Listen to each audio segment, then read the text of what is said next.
settings screen, you will find a group of settings called connections. So the first one is called Wi-Fi. So if you go into the Wi-Fi setting, you will be able to see the name of the current Wi-Fi that you're connected to, and you'll be able to delete that Wi-Fi network if you want to set up on a new Wi-Fi router. That's basically all that settings does. The next screen is the Bluetooth screen.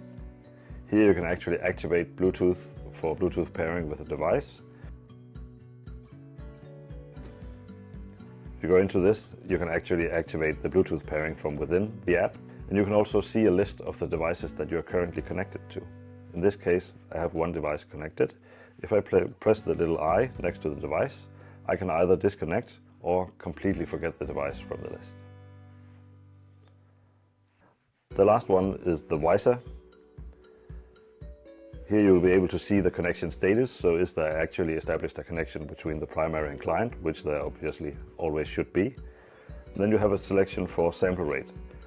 WiSA supports 96 kHz, which is the highest quality option, so that is what we recommend to use for general purpose use. But we also have a 48 kHz option, which is the most compatible with third-party transmitters. So make sure you leave this as the setting you want to use.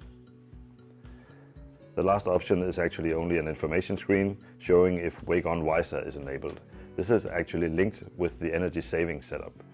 So when you have the energy saving set to quick startup, a third-party transmitter can actually turn on the speakers through the WiSA connection. Otherwise you have to do this manually.